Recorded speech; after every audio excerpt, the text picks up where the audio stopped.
Okay, hi everyone. Welcome.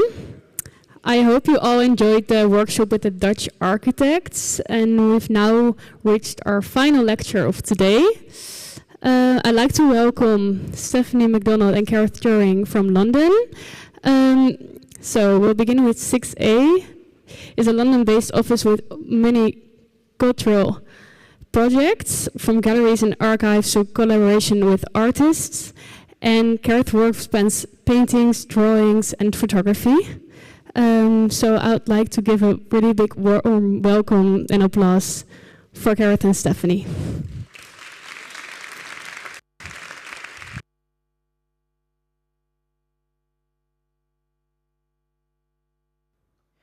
Okay, cool. Thank you everyone for coming, and thank you Charlotte for introducing us. I'm going to focus on two projects this evening, which I think embed the practice's response to obsolescence and the opportunities that it presents us. I think are just very deeply held in all the projects, so I think that will just come out. One is about CARA, Centre for Art, Research and Alliances, and one is with CARA, artist Caragh Thuring with a GH, who collaborated with 6A on Great Things Lie Ahead. Is this okay? Is this really loud? Or it's all right, okay. Just feels really loud to me, fine. Cool. So, first of all, just a thank you to our studio, past and present, some of them here. This is Colour Shifts 2 to 5. They've made all this work possible and have made it really fun. And I find it really interesting how the whole studio comes in one colour some days, and we just have this little habit now of going out on the staircase and everyone in orange or blue is kind of standing on the staircase, and it just breaks up the project teams and the rhythm of the day, and it's a little kind of measure of the things we're doing, and quite funny. So that's a little bit of our studio.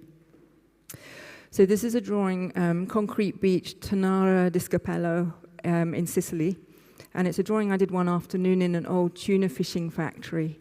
And it's a concrete causeway that has become a public beach. And it's kind of described by the old fishermen's huts and rope sheds and the edges of the concrete and the sea and the rocks. And it's kind of nature reclaiming its industrial grounds. And I just think this is kind of reuse, repurposing, repairing, playing, gardening, all here really. So just a kind of really quick touch on Raven Row, which is probably our first kind of foray into repair and maintenance as a way of thinking. This is quite a long time ago, you'll know it. It's a project, you may know it, a project connecting, extending and repairing two 18th century silk mercers' houses in Spitalfields that had been empty for 10 years. We drew on the site for direction, but also on the archives. And this is an image from the 1970s that we found in the archive. Kind of quite extraordinary, after a fire in the 1970s. And the room, when we found it, had already been refurbished. But the powerful kind of archive images led new material narratives throughout the project for us. Another archive photograph from the 1900s of a timber-carved room that was shipped to America in the 1920s.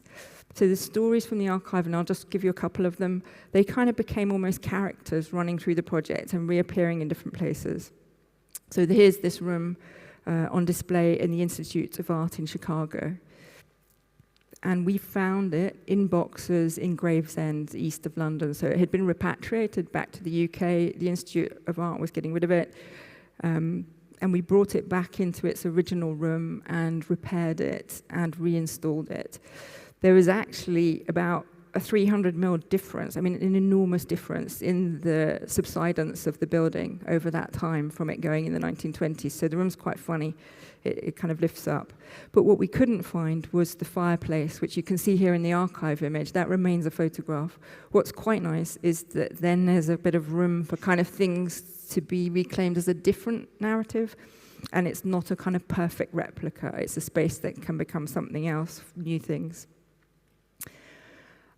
So this is the charcoal of that original photograph. And the architecture wasn't lost with that charcoal. It was so thick and dense. All the architecture is still intact, which we found kind of really fascinating. And after many kind of attempts of failed blowtorching in the studio, trying to get half-inch thick, amazing charcoal on bits of architrave and things, our project architect, Takashi Hayatsu, who's Japanese, he was going home for a holiday, and he found in his local town that actually they used charcoal as weathering, insect proofing, and fireproofing. And they had a kind of methodology to do this, which is putting the 3 boards of cedar together, taping them at the top and bottom, middle, middle, and top, and setting a fire at the bottom. So here's our contractor with Lithuanian builders on his Herefordshire farm with Takesh overseeing, and these chimneys kind of burning up with all the tapes burning through. And when they burn through, they just fall apart, and they have an amazing half-inch thick, perfect charcoal on them. So we used that charcoal for the new roof lights that are outside the room that had burnt, and in a place where you couldn't brush past it, because that's the only thing, it's not really elbow-proof. So those roof lights are above this gallery below, one of the new galleries that we put into there. And here's Ray Johnson being installed behind the cast iron balustrade, sand cast iron balustrade and doorknobs that we carried on that kind of story of burning and melting, and all the cast iron had been stolen from the building. So that comes back in a kind of really tactile language. That gallery, again, just with a show in it by People Make Television by Marcus Laith. Really lovely show. Just of public being asked to make videos of things that they were interested in the 70s when that technology was coming out. Possibly a bit later. I wonder if this will actually play. I'm not sure. I forgot to say about speakers, sorry. Can you hear that? Probably not. Okay. This is, sorry, I forgot to do that with the tech. This is Yvonne Rayner in the same space, New York choreographer. And you can just notice kind of the galleries opening up at the back. This is called Chair Pillow, recreated for Raven Row in that space. So you haven't got the music, which is sad, so I'll carry on with that. And you're not going to get the music for the next one, which was going to jump you to New York for another more recently choreographed artwork by Lydia Lewis at CARA, which is the Center for Art Research and Alliances.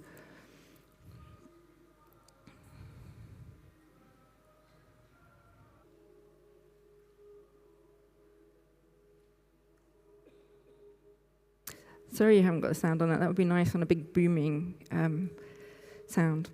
But this is the street view of that gallery at first floor in New York. And you can see the dancers up above and an opening going on below.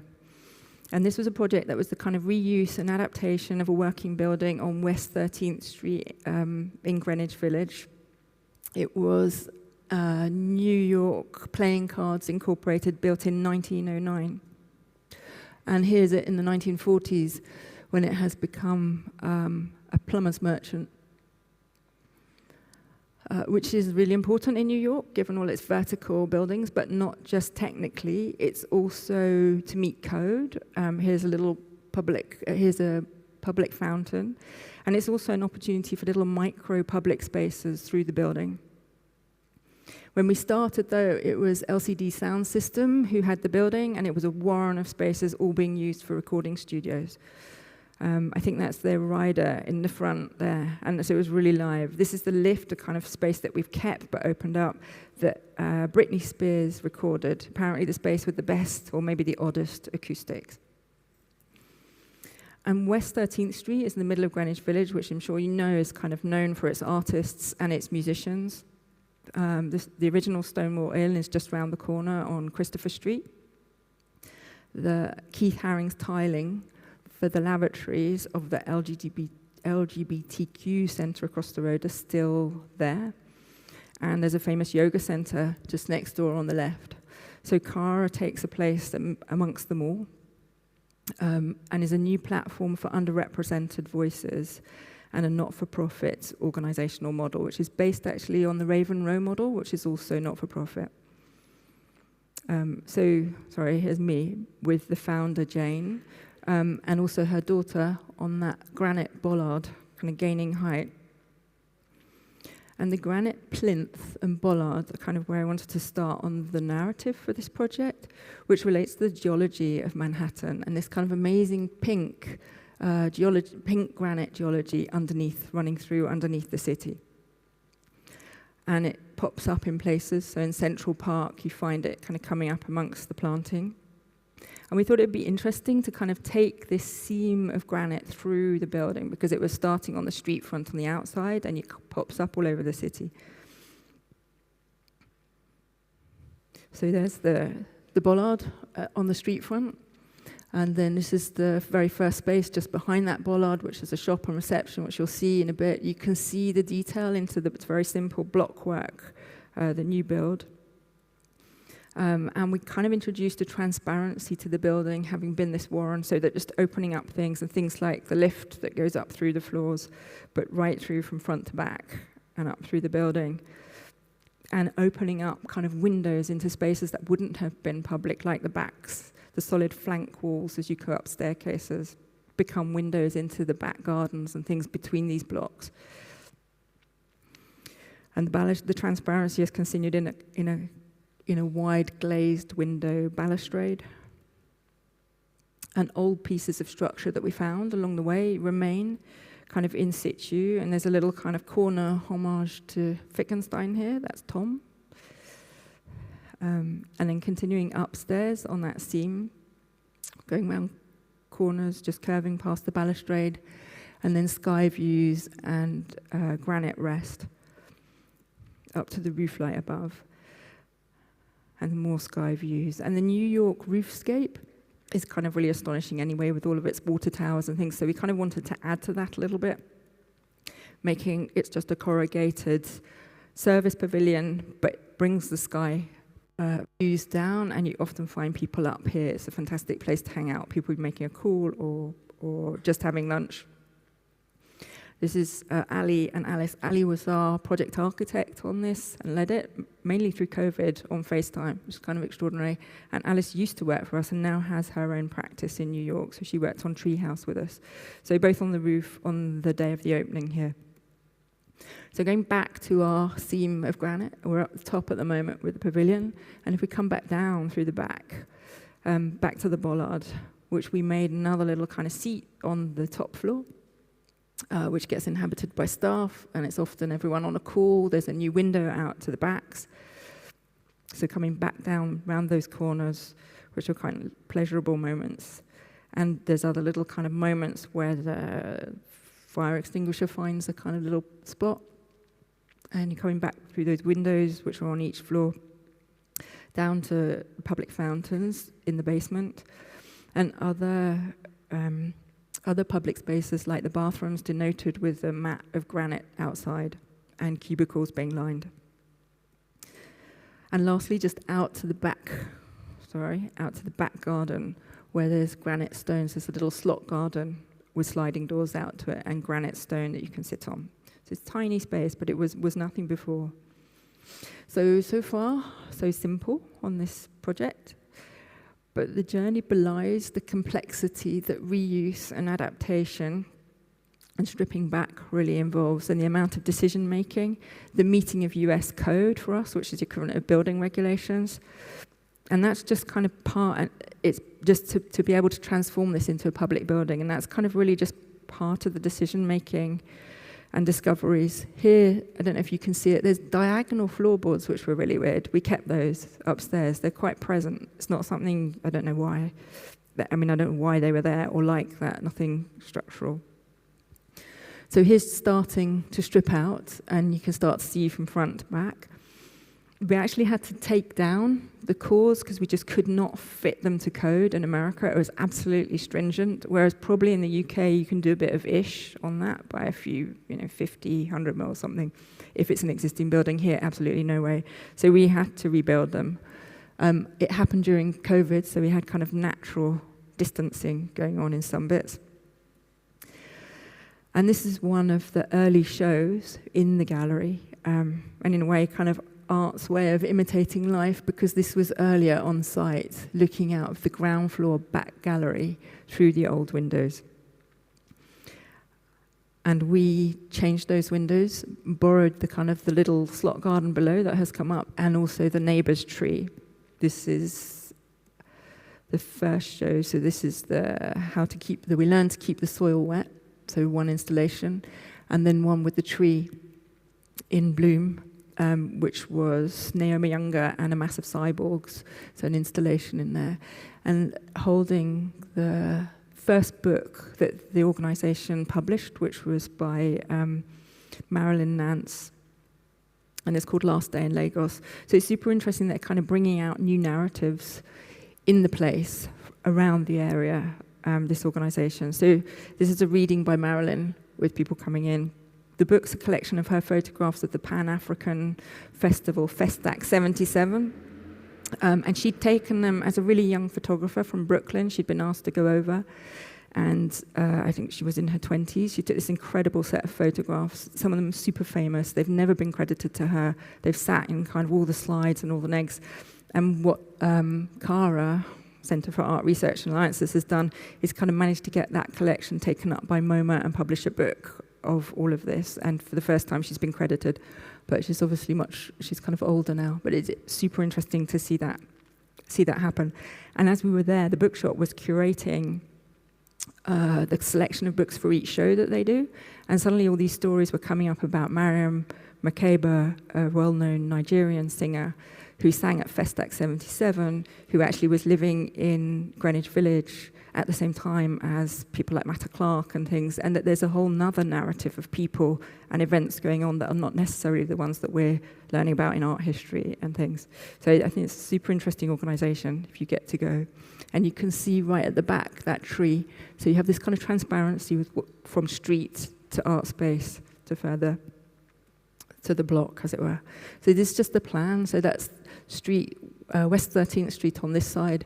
You come in, there's a corridor up at the top, which is fire up to the upper floors, and then the two new cores. So the bookshop and reception space and gallery at the back, and a big cargo lift, but also the openable up kind of art lift really down to the hoist between basement and first floor. And then on first floor, that's a double height gallery in the front that we saw with the performance, and then two new cores, and then a gallery at the back. And on second floor, it's just a gallery at the back. And this is just at the moment that we removed the ring beam to take out those cores. Kind of really extraordinary set of spaces. And the front gallery visible for the first time there as this big double height space. There's kind of too many moments that you could stop, and you do wish sometimes you hadn't gone to tender, and there's so many moments when you're stripping back with reuse that it could go a slightly different direction, and sometimes you can just push those. But it was interesting, we held on and got to the gallery, so we've got sky views and the tree and street views with its 4 big windows. And here with the audience and returning to the tree and leaf. And it's a very flexible space. It has a huge amount of things, and they're very visible to the street. It's kept its industrial floor and soffit. And I think the kind of really integral and robust finishes in these buildings give people agency to use them, and it's it's not necessarily a thing that's kept in New York. I think things can get a bit fetishized sometimes, and just keeping things kind of very direct and as they're found. So this is a massive cyborgs, which Neo collaborated with the Brooklyn Choir, the Unsung, a Brooklyn Choir, as part of the performance work. And the cyborg singing. And finally, the large gallery with an art installation, and we learned to keep the soil wet again, with its reflection on material culture, care, and ecological interdependence. And I think here is probably a good moment to come back to London and a kind of grimy alleyway in London, and where we'll talk about our project with CARA, with a GH, but also it is another project centering on art, research, and alliances, really, to make this one happen. Where are we at? Yeah, I don't think I'm going too fast. So, do you want to? We're going to carry this one on together, actually, because it was a collaboration between both of us.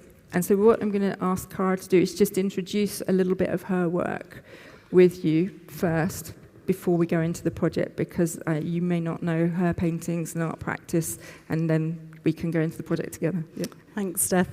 I thought I'd start with this image, which is in Scotland in 1976, I think, and I grew up there, and this was the view from my house. So it was near a sort of US nuclear base, and I would see these submarines emerging from the water periodically. So I sort of, it's become a very sort of strong symbol of the things that have come through in my work over the last 18 years that I started painting again. And this sort of clash between something that's man-made and nature, and how those two things work together or go against each other. And this is a painting, the first painting I made after not working for 10 years as a painter. I did various other jobs, ran an art gallery with a friend that still exists in London. And this was the first painting I made that sort of made sense, and it was a fusion of sort of volcanoes, and again, a bit like the submarine, something that is underneath the surface, that rises to the surface, and then has some sort of activity beyond that into the air or above the surface. And this is where the sort of bricks started coming into the work. And bricks, for me, are a brilliant sort of, I guess, collaboration between man and nature in a very small object. So you have this something that gets dug out of the earth and then is formed into this small thing and is built and is used to build other buildings. And the volcanoes also build themselves. So I was interested in all those sort of ideas. And here is an installation of a show at the Chisenhale Gallery in London, where I hung sort of paintings back to back and took up the space in a different way, because I always thought about physicality with my work. It's how can you make the paintings take space, like a sculpture or like a film or a building or something else, so they're not just smeared around the edge of the perimeter of the space. So it's about sort of interrupting that space and breaking it up, and making people have to navigate the space and not just opening the door and looking at the exhibition and walking out. And here's another view from that show with some other paintings that you will see maybe later on. And this is called Dutch Details, and is actually I took a series of photographs in Holland at some point.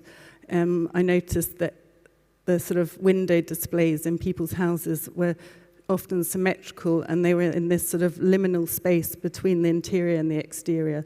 So you're walking along and you can't, you can see through the windows. In Britain, everything's covered up. There's always blinds or curtains, whereas I noticed that here you can see through and sometimes right out the back of the building. So I made a whole series of paintings around that, and the idea that someone's sort of portraying their identity on that thin line between the interior and the exterior.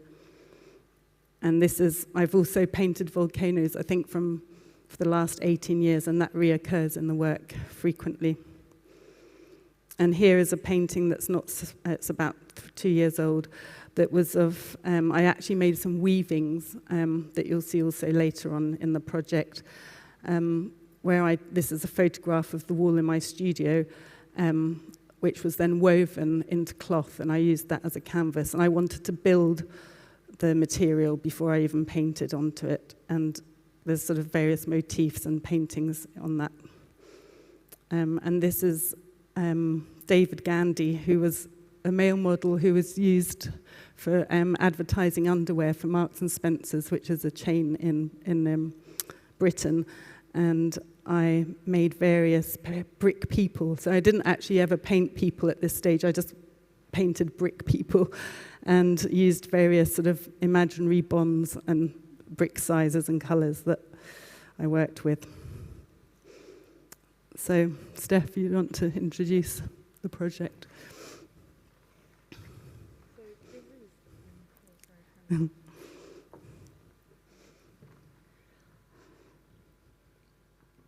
Okay, I think that works. All right. I'm going to try and just do this a bit less from the screen. Sorry, we've kind of got a lot of notes, and then I know that's less interesting for you, probably. So this is Bedford House, which is an old community centre in central London, in Holborn. It's run by a volunteer community neighbourhood group. It's a pretty grimy alleyway. It's got really steep steps up to it. It looks like the arse end of a fire escape. Nobody knows what's going on inside, but the neighbourhood uses this hugely, and it's really important, super loved. So it's there for kind of baby gym, soft play, gymnastics, photography workshops, you name it, it's all going on in there, but you don't see it. And the entrance had steps up to it, as I just mentioned, that all the buggies and pushchairs have to go in for soft play, and it's got these redundant staircases that you kind of lose little people on. It had one space like this that was the reception for everyone to change in, and a really big volume, though, for this area, this gym, but it was leaky, cold, kind of failing. And we were asked to have a look at a feasibility because we'd been taking our son there, we live locally, and most of the kids in this area don't have a garden. There's a collective park, Cornfields, which is really cool, and you can't, no unaccompanied adults allowed, but this is the kind of the equivalent internal space. So we started to have a look at it, and we found underneath that kind of overhang of the gym this incredible archive of boxes that nobody knew about. We'd been going there for ages, taking sort of 5-year-olds with us after school to drop them off to baby gym or gymnastics, and not baby gym, gymnastics or dancing. And nobody really knew about this, and what we discovered was that it had a kind of 100-year-old history, actually dating back further than that. And it started in the 1600s with Lord Harper, who used to like fox hunting. So when Holborn was still forested, he bought a huge patch of the area. And with that, he set up a private school outside of London. It's a very UK thing to do, Bedford School. And not until the 1920s, and during that time, there was a lot of development. It started to be kind of populated, and the rents would all go to the school. The 1920s, the voting laws changed, and that was after World War I. And a new kind of lot more people, less educated, could vote. And so a lot of boys' clubs were set up in central London. Holborn Boys' Club was set up. And it was to educate the new voting classes, but it was also demobbed men sort of running them, and a lot of kids without dads and things after the World War I. So they set it up, and it had things like, you can see fencing, chess, their own magazine, trips abroad, gymnastics, which was kind of extraordinary there. This area was kind of one of the biggest, was a huge slum until very recently, before that time, 1920s.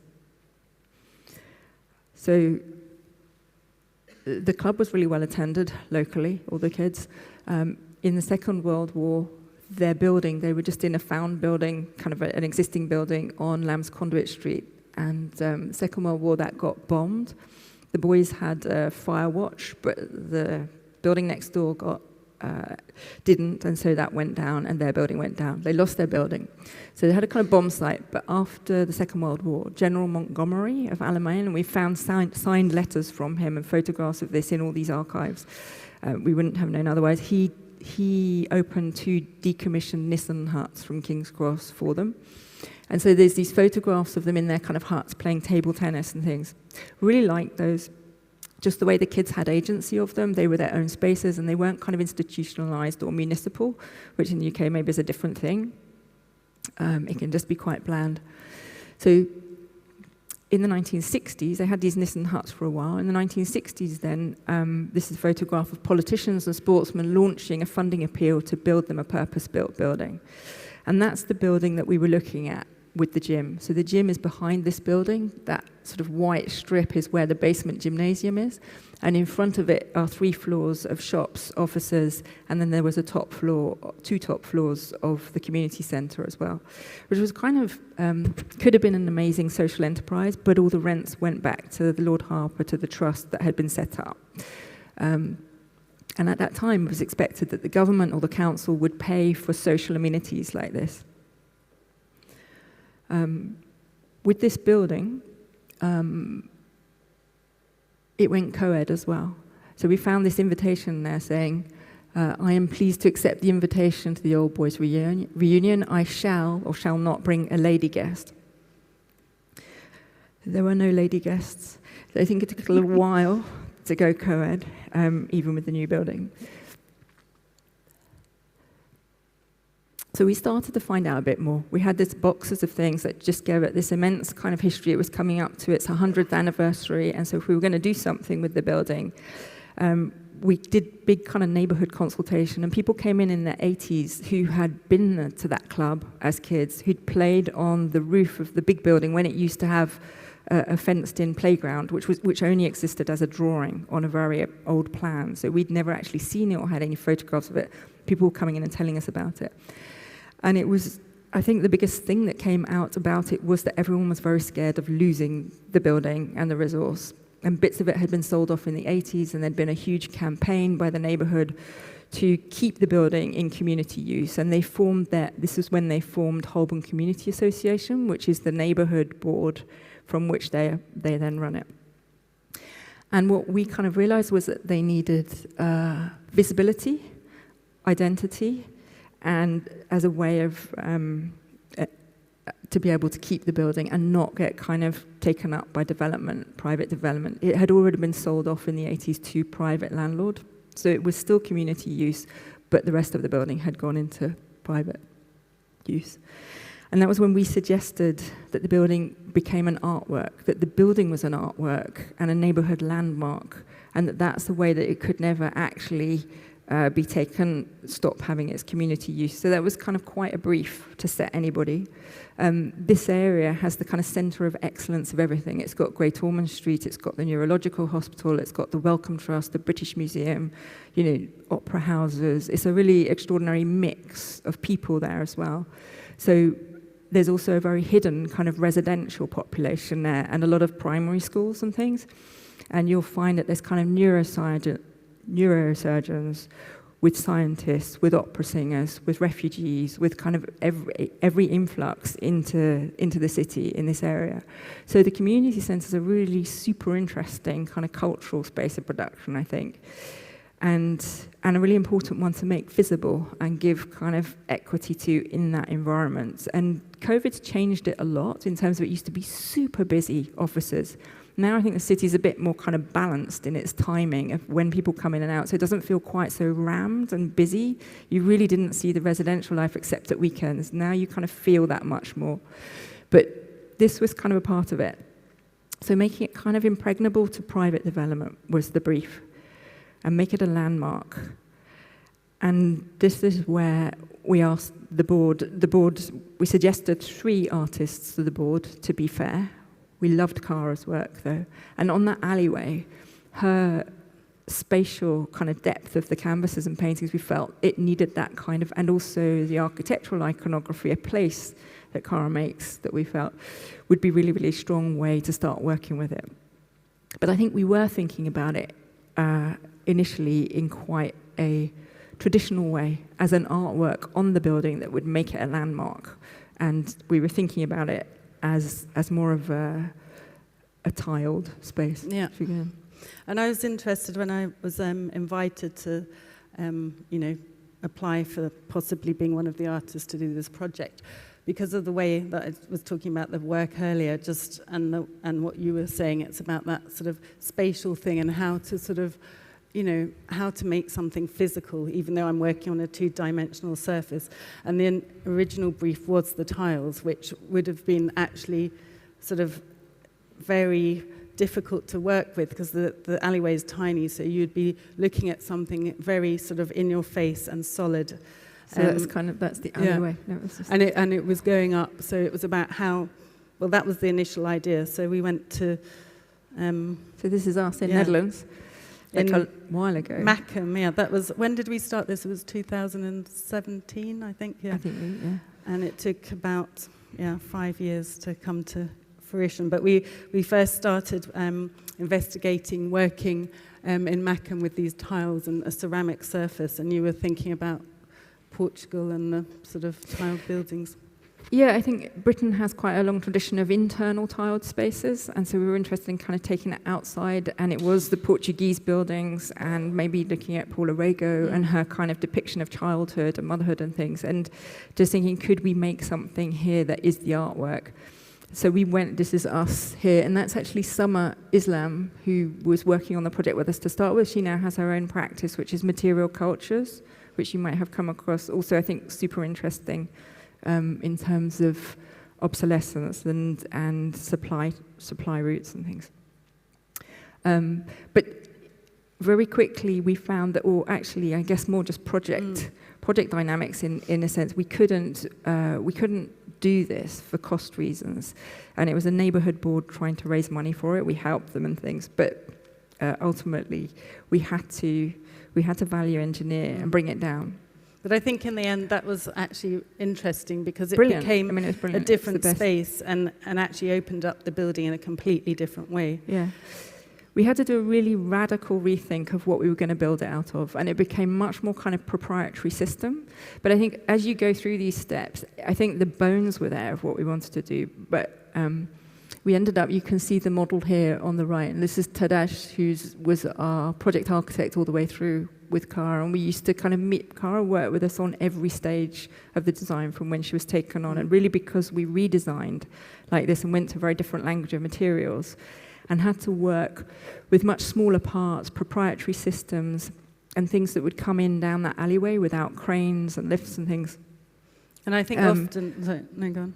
We found this, we ended up kind of making it much more transparent and opening up the block in a sense, which is unusual. They're usually very private in London, and then actually you can see right into the heart of the block. So there's a kind of transparency introduced, and CARA started to take on the glazing of this proprietary system as something to work with, and kind of work with the whole building integrally as the artwork.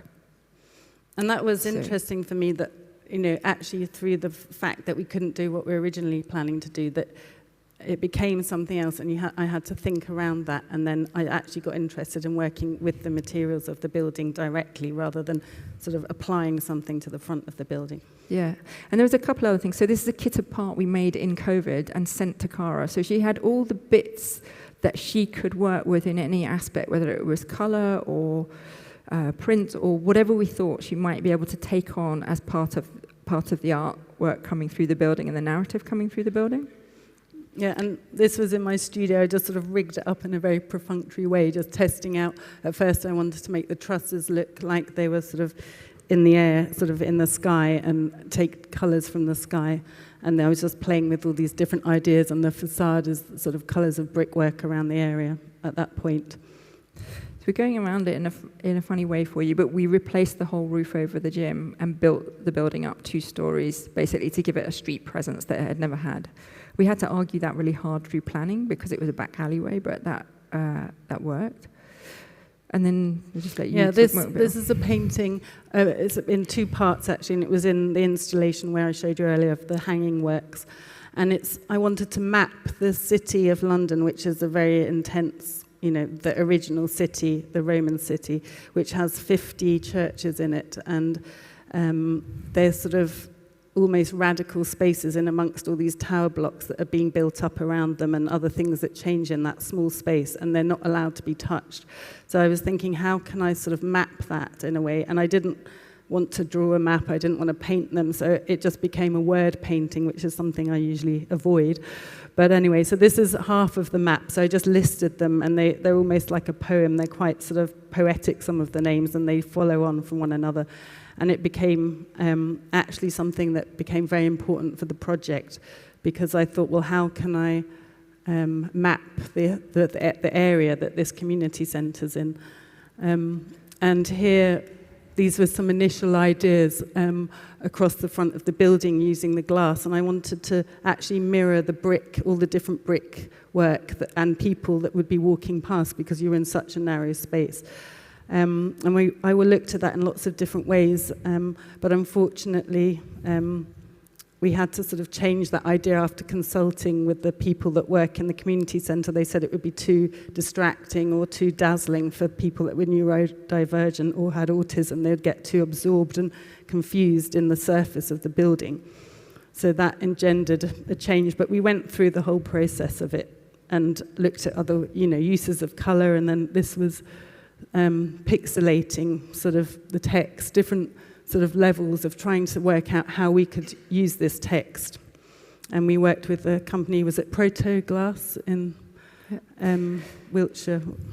So it's a ceramic fused etch inside the double glazing units that we could work with. And sort of after COVID, a lot of things had to happen in COVID. The site was actually going on there, and so we were back and forth, and then this was actually when we could be there and we could suddenly kind of test colours. And CARA had picked out the colours for the frames of all the glazing, and we were still testing this writing and text, but it wasn't really kind of working for us. And so... Yeah, ultimately, I mean, just due to that not working and talking to the people at the community centre, I went back to these early paintings, and this was the first brick person painting I made. And I actually thought, well, what about if I just use the bricks themselves? And I think we could go on to the... Yeah, so during... it was, of course, during COVID, so Steph was sending me renders of photographs of all the different bonds around the area. There's a whole range, isn't there? There's sort of... There's basically, this is kind of looking at 1700s, there's 1980s, there's 1800s, there's kind of warehouses on the streets there kind of leading into that passageway. So there's all this amazing brickwork around the area. The whole area is actually quite Georgian, but it then has all these different eras there. And so what we did was we sent CARA photographs, and there's the boundary stones in this place. So the actual alleyway is a boundary between two big landowning estates, the Rugby Estate and Bedford Estate. And we sent CARA brickwork photographs, which she then got us to do digital tracings of areas of that brickwork. And we're sort of using an idea in this painting where I've actually cut up bits of old painting and old bits of linen and, printed this sort of wire fence and then these brick people. And I was thinking about the collaging, and then we went on to the facade where if you go to the next image, Steph, where I actually made a sort of collage of all these different bonds and sort of impossible bonds in a way, like there's sort of things that wouldn't work together and arches that go nowhere and doors that go nowhere. So I sort of fused all these impossible situations together on the facade. So this was done in a ceramic, in that screen printed in ceramic etch on the inside face of the glass. And it's the stories, quotes, names, places inscribed into each brick. And these are tracings of the actual bricks of the area. And we worked with a really amazing typographer, John Morgan, who we've done our books with, and CARA worked with as well and has worked with on a book. And so you worked on all the kind of vernacular fonts that are listed here that I was you thinking would of find the frogs in bricks. in the centre of the bricks that are stamped with the factory names, and thinking about how you could give it that identity. So every time, I did a lot of research from the research that you started on, and then went further into that, and also spoke to people in the community centre about how they felt living there and working there and using the centre, and then put all this sort of information, almost like a bit of automatic writing, into the facade. And this is an example of all the different sort of... We're going to make a book actually at some point that just sort of explains what all these different things are. So they're... they don't necessarily make sense next to each other. There's pubs, there's things about the landscape as it used to be, people and buildings that were there. And this is actually a painting from the National Portrait Gallery in London, and it's one of the first trans women that actually lived in the area. He was he was a French spy and diplomat, and then moved to London and died as a trans woman in the area. And so I've sort of mapped the whole area with people, places, important events, important buildings, and the landscape. So it's a sort of cultural and physical map, in a way, on the facade of the building. So there's each of these, there's just a few of these panels we've picked out I like this one a lot, where it's just the kind of hinged window that has a soldier course. And CARA's done these very common infilled brick arches and things into the facade. And there's quotes from everyone as she says. And you've put a boundary stone in here. There's kind of all sorts of things like the wild fields became the borough of Holborn, bomb site playgrounds. There's so much to read in there. So it's like the kind of the whole area's history is on the building now. And there's weeds on the, you can't really see, but on that bottom left door, I drew weeds into the facade of the building as well. So here's kind of just the panels being installed. It always makes me think of a Leger painting, that things don't really change by hand sometimes in some of these places. And then that it has a kind of lantern effect, this two-story building that is extending above the basement, above the old basement, and creating a street presence onto the alleyway. Is a kind of Georgian Meccano, and it has an odd effect of being like a ghosted warehouse with this brickwork. It's really quite unusual, and you can see through and inside. And I wanted it also to be, well, lantern, I wanted it, because it was so invisible down that alleyway, I wanted it to glow at night. If you were in there, you could also see in and people could see out, and it had some sort of glowing presence sort of out of your sight line. And then originally I wanted to actually sandblast the glass, but that was very expensive, so we used this frit. But here you can see a close-up of some of it, and the typography changes for each different piece of information or name or sentence. So I like some of the juxtapositions of things. So I know that Scary was an 8-year-old Serbian boy who was describing his feelings about going there, ginormous, scary, exciting. But there's also a little bit of kind of 1950s text about what a boys' club meant. So we've got scary, useful citizens of tomorrow up there, which I kind of think is what community centres should be growing. And then the text faces inwards, where it's a landing, and you've got people reading it, little ones coming up. And this is really No, go on. I was just going to say, this is really more just you're incorporating the artwork kind of through everything, whether it's the colours of the building. And one of the things that we had, I guess one of the reasons for doing this was that we had helped a lot with them actually finding funding. Our final funder did not want to fund an artwork. That was their one stipulation. So although we'd helped them actually raise a lot of the budget, suddenly we weren't allowed to have an artwork in it. So we needed to kind of hide it in the specification of the building, which was working naturally and in the list of variations. So it was a kind of odd project. Everything that you see now that we carry on is kind of works as that. The front, we had to do a final last fundraising campaign ourselves with people who supported arts to do that. So just running through the building a little bit here, there's a manifestation on the front here of a sunken arch as well that kind of just talks to the smaller visitors of the site on big sliding doors. And this is just the building in the daytime on the alleyway. And the plan here was really a kind of reuse of all the retaining walls, of all the columns, of all this lost space under here that was obsolete plant and outdated servicing and things. So we were able to put new gym, everything kind of new into there in terms of changing rooms, kitchen, accessible spaces, new staircase, and the gym doesn't really meet any of Sports England's dimensions, but they were just so pleased that this was here in this area that they kind of allowed us, they were just going, go, keep it. So this is looking out to the alleyway, and here we've just incised the original ground slab to make a ramp up and connect that so that you can come in at a level entrance.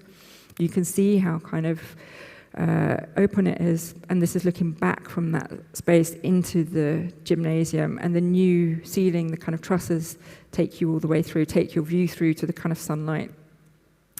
And this is just upstairs in first floor, so this is the looking out from the new admin kind of space, and it just catches a gap in the Georgian terrace, so it looks onto the alleyway, and you can kind of see everything going on again. I like the brick over the brick as well, this sort of relationship of these clashing brick bonds over each other. Yeah.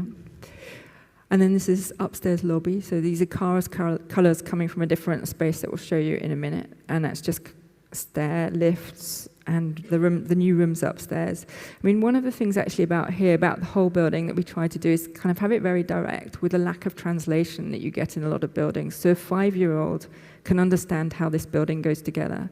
It's stacked. It's kind of trusses and joists, and there's a sheer wall, and you understand how it all works. And that, I think, gives them the ownership that we were looking for, that was in their kind of Nissan huts, and makes it something that they can kind of have agency over. So it's amazing how they use this space, and what they do is pretty robust. So this was just the stair and the new kind of south-facing studio room, which is full of stuff now, absolutely full. Sorry, I haven't got that. I've been meaning to put that picture in. This was a painting I found of a house in Holborn in that area, and just sort of shows how it sort of transformed from a green land with a little bit of building, and then there was still this sort of gardens and plants and trees which are not really there anymore. And I used that in the next slide. You can see the stairway. So I wanted the sort of colours of this as if there was a weed or a plant sort of breaking its way through the building from the basement right to the top of the building, like a sort of beanstalk or something that was weaving through the building. So it's just bringing all that sort of history and information into the building in a subtle way. It was nice layering up the colours. We could only use 4 because of budget, and we designed the balustrades in panels so that you could fully coat each one, like everything, and then the balustrades were separate. And they're designed for little people and big people on all. But it was interesting just to separate these things and build it in the kind of the smallest components and the easiest for budget. So where it meets the old, it's fairly direct. I'm not sure if you would call this repair, but it's kind of nice. And that just appears as we go down, and the greens change as you go down to the basement. And this is an AXO, just showing how that sits in the middle of the block, and you can see the original gym, but then the whole front block is the new part with the staircases, and it's got the 4-story building next to it. What's really unusual is just the big lanterns and actually having that much sky. So when you've got 42-year-olds under that, it's incredibly calm in there with that space, and it's kind of claimed a space that I don't think you'd be given now. It's top lit with sky views, the gym. From the back of the gym, it has a new ASHP, so it's all kind of quite energy efficient, and it only needs that really as a top up when there's a lot of people in for a performance. Now that it's accessible, it can be intergenerational, whereas before it couldn't have the older population very much. And from the back here, you can actually see all the way out to the alleyway. So it can be staffed very minimally, just one person actually in reception can make sure the kids are all kind of safe, and there's an oversight for everybody doing everything, which is kind of something quite important. So looking into the gym from reception here, and you can see that there's these acoustic panels with brickwork all the way around and that the was top walls. Fabric that I was sort of thinking, what could I do? And I didn't want to use the proprietary sort of plasticky acoustic material. I didn't like the look of it, and I hated the way things were printed onto it. So I sort of was discussing with Steph, how could we do something else? And then I thought of, if you go on to the next slide, this is, again, from that brick woman that you saw originally, this is weaving taken from that painting. So I got these weavers to make this brick material that I used to paint on. And I thought, well, I could apply it to the building and just get them to weave it in a different colorway, because I thought of the gym as almost cathedral-like. It was sort of stone, like a big volume space. So I wanted to continue that and make these sort of fake bricks in a way, this fake bit of the building, and it to be a much softer sound and visual addition rather than something garish and sort of plasticky. So that was also a good way of using something that already existed and didn't cost any expense other than the cost of weaving the material. So that worked really well, and it was at Kvadrat who came and stretched all the panels and did a really good job of that. We got them to semi-sponsor. So that's just another view of the gym there, bringing sunlight in, and from the servery, which can open up, close up for games. And one of the things about the space is we just tried really hard, as Caragh says, with the fabric, to just have integral materials everywhere. So there is kind of stained oiled plywood, there's blockwork that's painted, there's the steelwork and the fabric, instead of, and keep this kind of lack of translation. The servery can serve about, this was doing a dinner for 90 people, so every space in the whole building is also a hire space, so that it can run themselves financially sustainably as well. And then, because again, I was working with the proprietary materials, I was thinking about how could I use the tiles in the bathrooms and the kitchen.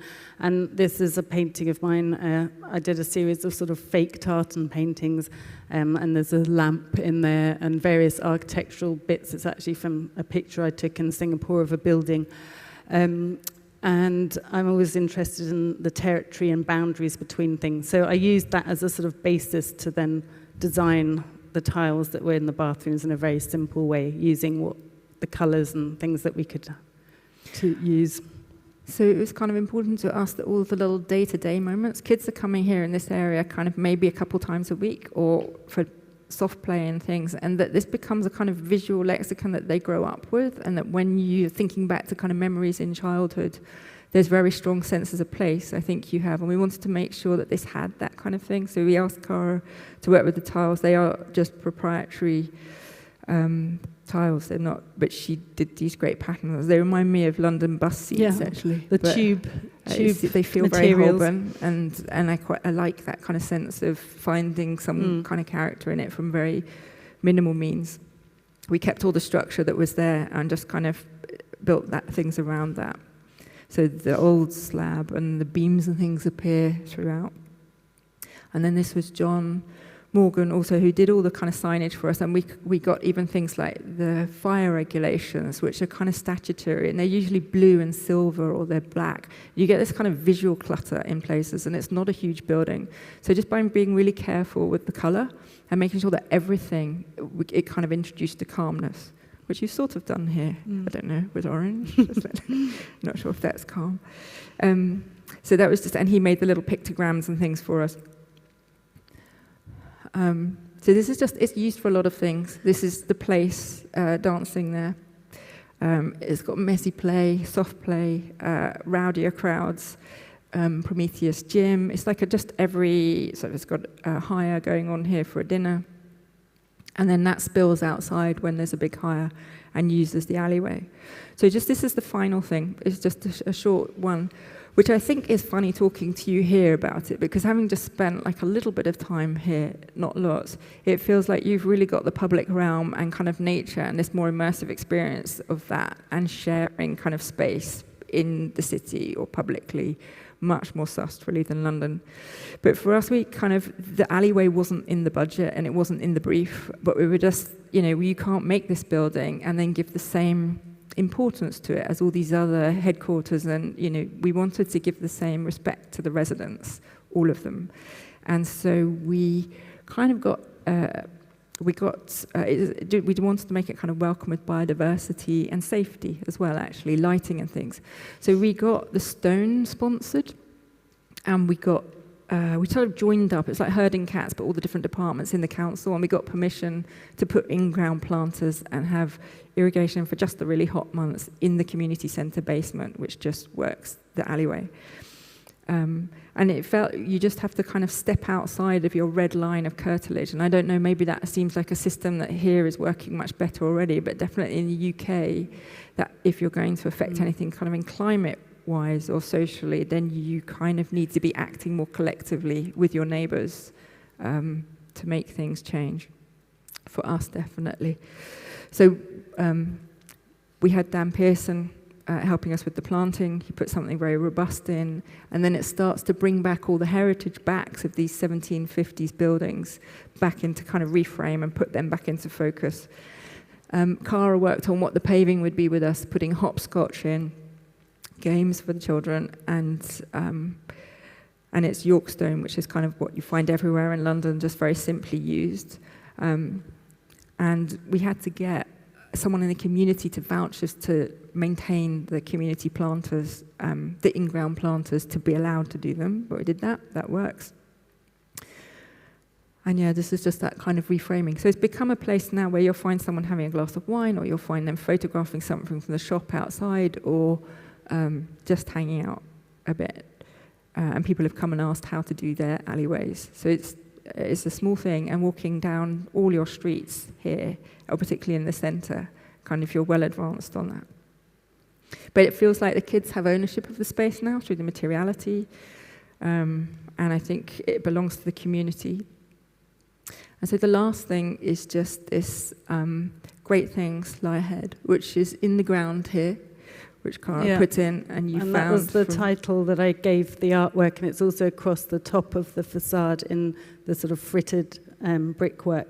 And it was something that I found in one of the letters in the archive, talking about, you know, how great things lie ahead. I think it was post-war, and someone writing to the community centre and the people involved with the Holborn Boys Club. So I just thought that was a really apt sort of line that was timeless in a way, and also not only in a bigger idea, but if you walk further than this sort of bit of pavement, you get to this community centre where all sorts of things will be going on, and that's at either end of the alleyway. And because it's so oblique, sort of looking up, it couldn't really be seen on the facade, so it was a nice way to put it into the ground. It is up at the top. It does name the building. Yeah. It's in brick at the top on the building, but it's hard to see. You see it on the drawing, really. So you see it in the ground. I think what was really nice was it was just much more universal invitation than calling it Bedford House or Holborn House, which they still kind of call it Holborn House. But great things lie ahead. I think the neighbourhood has appreciated it. It's just a little bit more universal.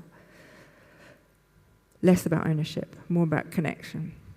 And that's us. Thank you very much for staying. You've had a long day. Okay, thank you, Stephanie and Caragh, for sharing your work with us and your collaboration. Really inspiring. There's time for some questions. So is there anyone who would like to ask a question? You can just raise your hand. Okay, I'll run to you.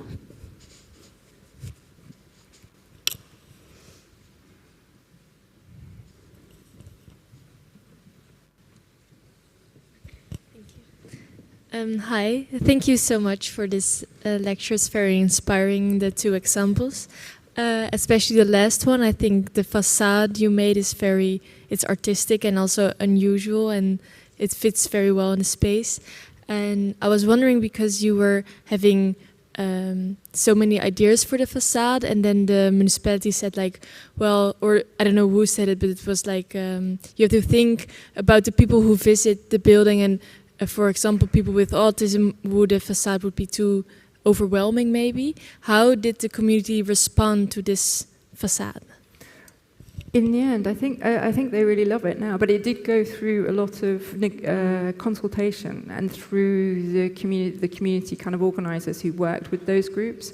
So we really had to completely change. And I think CARA was amazingly flexible on that. It was just like, yeah, fine, okay, let's think about it again. And I think each time you do that, you refine it, and it gets, I like all the associations and connotations it has now. It gets, you know, simpler and more subtle. You don't get that, like you don't know you're going past that until you're there. And then you can really read a lot. It's huge. And most people never saw that until we found those boxes. We had no idea. And we've lived in that area for years before then, so 15 years. So we just didn't know anything about it. So it's brought something out that's then created other projects coming off it. I think, we've only had really positive responses. It's had no kind of detrimental neurodivergent responses from that. But I think it was a really important one, and it was very genuine about their disorientation to even know where the door was or things. So it was a really interesting process. It was super difficult to fundraise for because there was never an artwork until because it was in the building and it was kind of happening live as we pinned down what it was doing, and having to do quite late value engineering on it to get it to tender. It meant you're sort of designing quite live as it's going on site. So it was very much a kind of site-specific, community-driven art project and architecturally driven project with CARA. And I think also, as I mentioned earlier, the fact that was the reason not to have the glass sort of, or the reflective sort of, or coloured text. It actually did make the whole project a lot better, and the whole building better, because you looked right through it to the back and you could see it outside. And often these sort of little crises actually help things to improve, and you think you have more time to think through them. And the fact that the sort of artwork kept being pushed out of the building in a way, it became more interesting to try and get it into the building, and a lot of sort of dogged determination, and a great dialogue between us about how to do that and how to make all these things as relevant as they could be and make the building sort of exist in that way and make a facade that almost isn't a facade at the same time. Yeah, I mean, I guess in terms of use, they've really expanded the range of what they do, who they do it for, and their kind of ambitions. They've kind of said that they feel much better and much prouder of their space. It was a horrendous place to work in, and it had really lovely staff. And so that feels really good. And now they do have comedy groups. They have some of these other centres of excellence actually coming to them to use the space and to hire it. So you have the Place going there, Great Ormond Street, Donmar Warehouse. There's some really great arts places using it. Okay, and also some people, when I was doing the research for the facades, said that it was the only place they could go and feel safe or not be at home. You know, if home wasn't safe, there was nowhere else for them to go because the streets are quite inhospitable there, even though it's sort of a wealthy and very poor mix of people. So to make a really beautiful, calm space to be in, I think, yeah, that's really made a difference. Yeah, that's amazing. Thank you.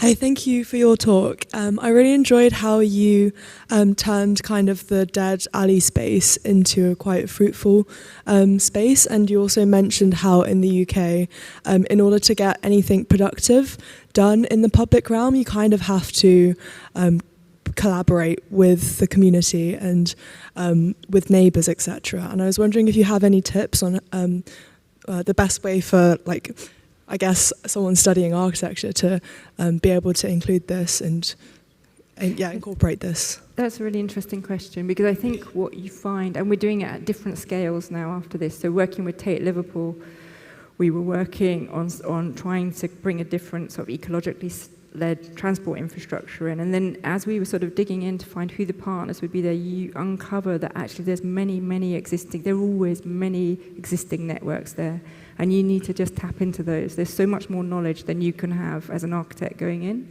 and you just really need to find your people to take you into the community. And we had that with the community centre naturally, because we had everyone working with all the different groups. But it is that thing of really listening and changing and actually acting on what you're doing. But I would say the process is more like tickling existing networks into life, and you find it's all there. It's kind of amazing. But yeah, so it was interesting with this one. There were so many different aspects we maybe didn't go into, like, say planning was difficult at the beginning when we said this is going to be a front on this alleyway, it's going to have a presence and it's going to be a landmark. The first conservation officer we spoke to went, no, that's wrong for an alleyway, you don't do that, it's the wrong type of building. So we got all the shop owners along Lambs Conduit Street, which is actually quite busy, productive, kind of little sort of street thoroughfare, which that alleyway comes off of. And we got all of them to sign a petition saying that they wanted this to happen and it should happen. And we kind of built up public pressure to then quite quickly, the planners came down, they just went, yeah, absolutely, you can do this. So we just sort of hit a bit of a block, and then we hit other blocks further down where we kind of gathered people together and they really sort of helped make it happen. So yeah, I think we have to do things in a participatory way now, with a lot more voices in, not just now, but always. So I think it's great. I sort of assume that's happening more in the Netherlands anyway. It feels like it in the public realm. Would you say that's true?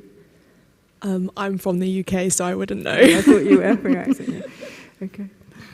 Yeah, and also I think, I mean, not that I work in architecture, but just I think sheer determination and also not following the sort of rules and taking on board what people say you can't do. It's just like, well, how can you do it? How can you work around something to make something happen?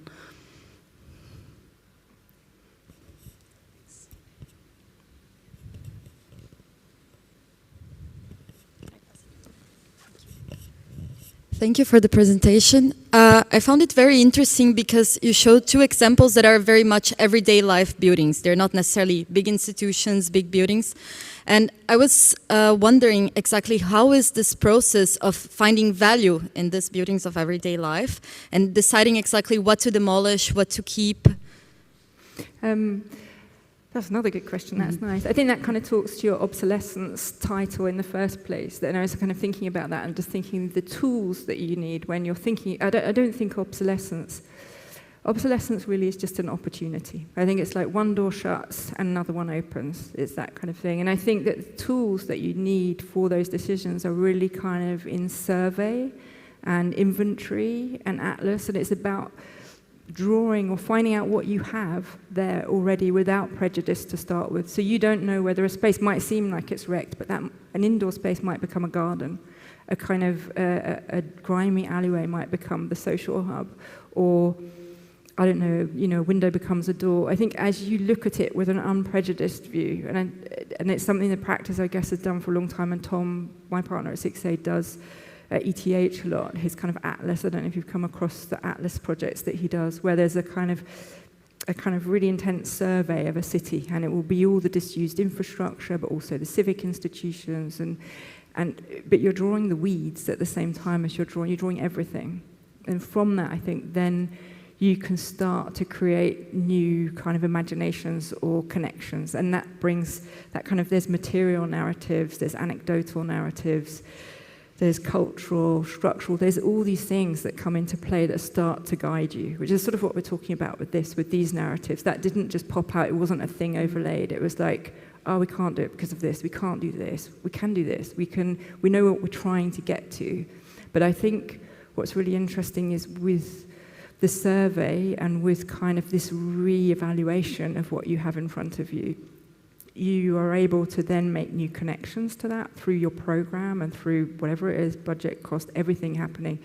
And I think what you do is you end up making something new that is grounded or rooted in the familiar, that people kind of understand and feel connected to. They can carry on that connection. But I think it can also bring in completely new issues, as we are all now, with kind of much more cogent kind of climate response, bioregionalism. There's all these things now that I think the inventory is something that maybe is not in those two so much, but the kind of material inventory of what you have on site now is so important, and understanding whether you're going to keep that material or repurpose it into a new material, or how that's going to stay within some kind of circular nature sort of with the site. Does that kind of, I think, survey and inventory, probably for me. That's the way I think you would make those decisions. Thank you.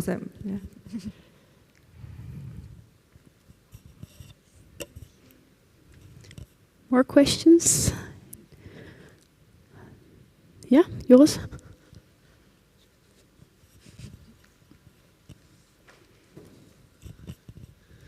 Thank you so much for the lecture. There are two quotes that really struck me. First was, I'm not sure if you can call this repair, which was a very nice detail. And the other one was, there are so many moments in reuse you want to stop mid-construction. So I was wondering how in this kind of design build, but also in this artistic reflection during the construction actually, how did you create these moments of both, I think, artistic reflection and architectural reflection, of which I don't know what the difference is exactly, but how do you reflect on these moments of well, maybe midway, let's look at it again. Is there still possibility to change? And maybe we don't need to change anything at all, as you called it. I'm not sure if this is repair. You see, I think some things are accidental. I think that was accidental from the builder and we kept it.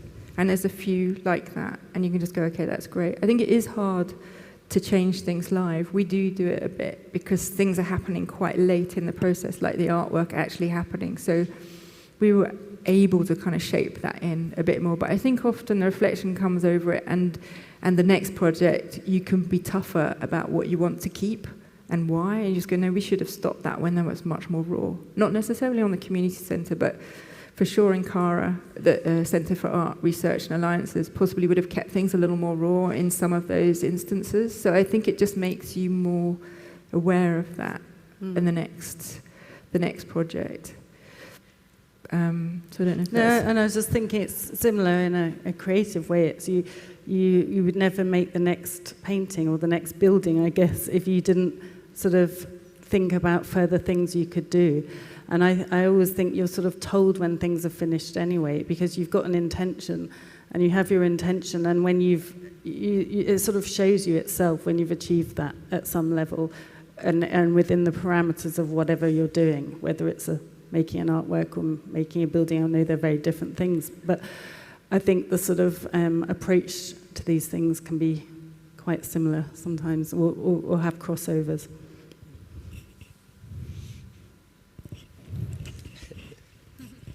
Okay, thank you. I think that's it for today. I'd like to give another warm applause for Caragh and Stephanie. Thank you. Thank you.